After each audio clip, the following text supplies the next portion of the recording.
Hello learner, आज की इस वीडियो में हम बात करेंगे नॉन सीएस स्टूडेंट्स के बारे में जो कि किसी कंपनी में कैसे प्लेस्ड हो। बहुत सारे हमारे ऐसे दोस्त हैं जो नॉन सीएस हैं, लेकिन अभी वो सीएस वालों से ज़्यादा पैकेज ले रही हैं, सीएस वालों से ज़्यादा काम कर रही हैं और सीएस वालों से ज़्यादा टेक्नोलॉजी के फील्ड में ग्रो अप कर रही हैं। तो इसका रीज़न क्या है? ऐसा क्या फैक्टर्स हैं जो सीएस वाले थोड़े से गलती कर जाते हैं और जो नॉन सीएस वाले हैं वो थोड़े से लुत्फ़ उठा लेते हैं? तो आज की इस वीडियो में हम वही बात करने वाले हैं और किस वे में नॉन सीएस वाला स्टूडेंट्स अगर अपना जो है ये प्रिपरेशन करें तो उनको भी एक प्लेसमेंट मिल सकती है। तो चलिए स्टार्ट करते हैं।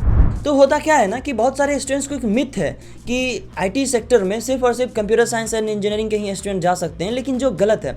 गलत ये है कि कंपनी को फ़र्क नहीं पड़ता कि आपका बैकग्राउंड क्या है, आप कौन से ब्रांच से आपने इंजीनियरिंग करी है या आपका बीटेक का जो है ट्रेड क्या था, उससे उसको फ़र्क नहीं पड़ता। फ़र्क इससे पड़ता है कि आप उस कंपनी के लिए कितना कैपेबल हो, आप कितना उस कंपनी का काम हैंडल कर सकते हो, उसकी जो प्रोजेक्ट हैं, उसके जो ऑब्जर्वेशंस हैं, उसके जो टारगेट हैं, उसमें आप कितना मदद कर सकते हो, आप कितना वैल्यूएबल हो उसके लिए। आप पर अगर 20-30 हज़ार 50 हज़ार कोई खर्च करेगी कंपनी तो आप उससे 10 लाख रुपये वो पर मंथ पा पाएगी या नहीं, ये फ़र्क पड़ता है। फ़र्क ये नहीं पड़ता है कि आपका बीटेक क्या था, आपके 10th और 12th क्या थे, इससे उसको फ़र्क नहीं पड़ता।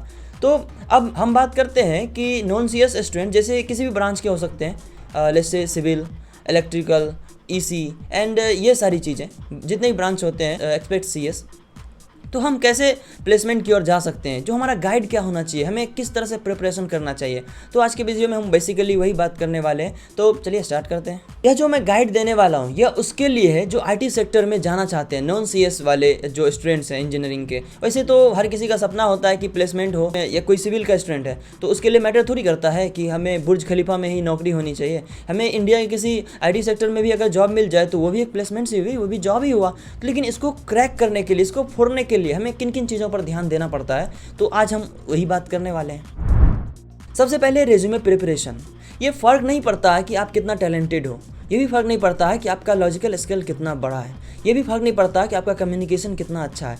फ़र्क ये पड़ता है कि आपका रेज्यूमे कैसा है। क्योंकि होता क्या है कि कभी कभी हम किसी कंपनी में अप्लाई करते हैं, बड़े से बड़े कंपनी में अप्लाई कर देते हैं, लेकिन हमारा रेज्यूमे डिसाइड करता है कि हम उस कंपनी के लायक हैं भी या नहीं, वन स्टेप अवे।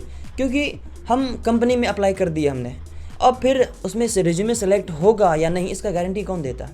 इसका गारंटी हमारा रेज्यूमे ही देता है। हम किस तरीके से अपना रेज्यूमे हमने बनाया है। अगर हमारा रेज्यूमे वाकई जोरदार होगा तो हम 100% लिख के कह सकते हैं, कम से कम इंटरव्यू तक तो बैठने का मौका मिलेगा। तो अगर हम second year, third year, fourth year student हैं, हमें इंटर्नशिप चाहिए।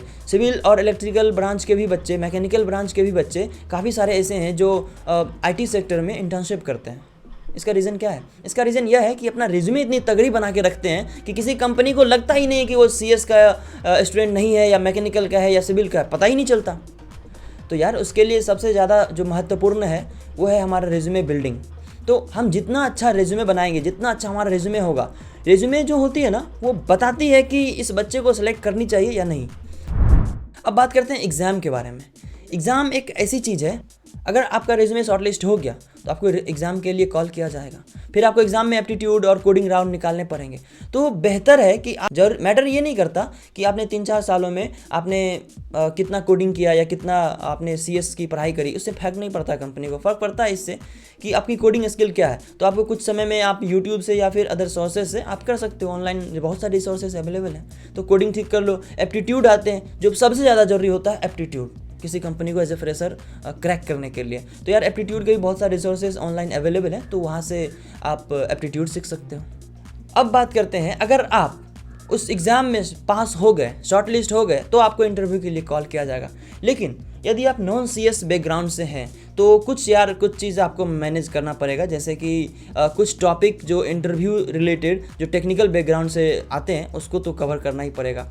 तो उसको कवर करने के लिए हमारे online resources gigs for gigs है, और या फिर बहुत सारे ऐसे अवेलेबल हैं गूगल पर। एक बार जाओगे तो आप यूट्यूब पे भी जाओगे तो एक से एक जो है वो इन कोर्सेज करा रखे हैं, तो वहाँ से आप कर सकते हो। तो technical background in the sense कि जैसे ट्री हो गया, ग्राफ हो गया, और कोडिंग में बहुत सारे ऐसे आते हैं, लिंक्ड लिस्ट हो गए, एरे हो गया, stack queue, string processing and manipulation, कैसे स्ट्रिंग्स के साथ खेलते हैं, कैसे एक प्रोजेक्ट का आइडिया होना चाहिए। और हमारे पास प्रोजेक्ट के बहुत सारे ऐसे आइडियाज़ हैं ऑनलाइन, और हमारे पास गूगल एंड यूट्यूब पर, तो हम 1-2 प्रोजेक्ट भी बना सकते हैं। फ़र्क ये नहीं पड़ता कि हमने प्रोजेक्ट कितना अपने से बनाया, कॉपी भी अगर हम करते हैं तो उसको एक्सप्लेनेशन तो आना चाहिए। कंपनी तो टेक्निकल चीज़ आपको खुद ही सिखा देंगी।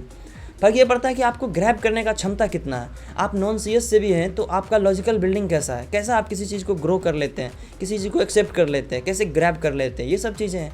तो इस चीज़ पर ध्यान देंगे तो मैं गारंटी लिख के देता हूँ कि नॉन सीएस बैकग्राउंड से भी अगर आप हैं तो आपकी जॉब पक्की हो जाएगी as a fresher last 4th year तक पहुँचते। लेकिन डेली इम्प्रूवनेस के आधार पर ये सब ध्यान देना पड़ेगा। डेली बाय डेली इस चीज़ पे वर्क करना पड़ेगा।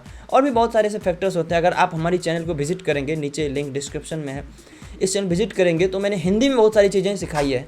होता क्या है कि बहुत सारे ऐसे स्टूडेंट जो बिहार से बिलोंग करते हैं लेकिन उसके पास इंग्लिश अच्छी नहीं होती है और वहाँ कम्युनिकेशन की वजह से जॉब मिलने में बहुत कठिनाई होती है। इसलिए यार मेरा ये जो चैनल है जो हिंदी में सब कुछ बताया है। कंपनी को क्या चाहिए, एक जो मेन चीज़ चाहिए उसे वो तो आप देते ही हो, लेकिन एक इंग्लिश की वजह से हम क्यों पीछे रहें। तो क्यों ना हम हिंदी में समझें, उसको धीरे धीरे इंग्लिश में कन्वर्ट करते जाएँ तो परेशानी ना हो। पता चलेगा एकदम से हेजिटेशन होने लगी, अचानक से कुछ सीखने लगे, नई चीज़ें सिर्फ इंग्लिश में ही ग्रैब करने लगे, तो यार ये तो दिक्कत की बात है।